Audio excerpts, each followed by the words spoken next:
So I'm going to show you one of our favorite desserts, actually a couple of our favorite go-to desserts that are low glycemic, high in protein, and high in really good fats.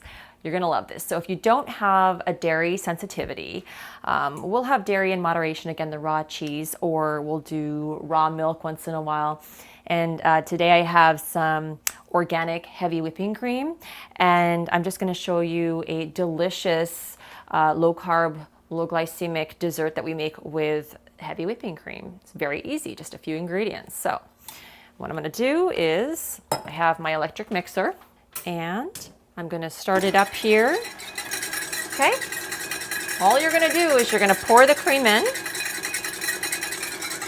It doesn't matter how much cream you have, but I usually get the large ones to make it in bulk, or just the small ones make quite a bit of dessert. So just if I'm having guests over. This is great as is, this dessert, or even as a topping on top of berries in season, a low glycemic dessert of any kind. This is good for anything. So as it moves, it's going to get thicker and thicker and thicker, okay? So while it's moving, what I like to add to it is just a little bit of lakanto, and you don't have to add any sweetener to it. I just like a little bit of monk fruit to this particular dessert. It just adds a nice little bit of sweetness. So I'll add a few drops. And then what I'll do is I will add either a myoscience whey protein or the Keto plus collagen peptides to this. So it has a hint of vanilla and it adds a really nice thickness to this dessert. So I'll add a scoop to this. 1 scoop. Okay. Now I'm going to put it on high and let it do its magic.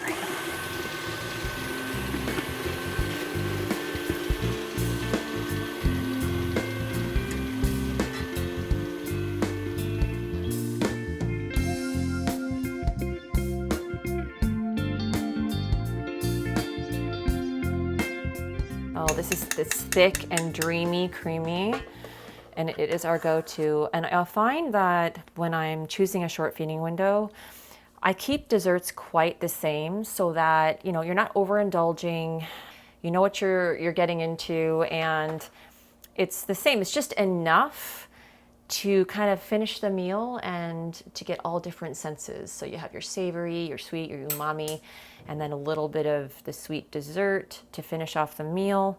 And a little of this goes a long way. So I may just have maybe that much after a meal. Sometimes I'll fold in some nuts, some spreaded nuts, some low glycemic chocolate chips, or just nothing. I mean, it's good as is. And it's quick and easy, and it's a nice boost in protein and some good fats. And so there's another way to make a similar pudding with coconut cream, which I'm going to display in a second. But if you can do it cream, you got to try this out. It is so good.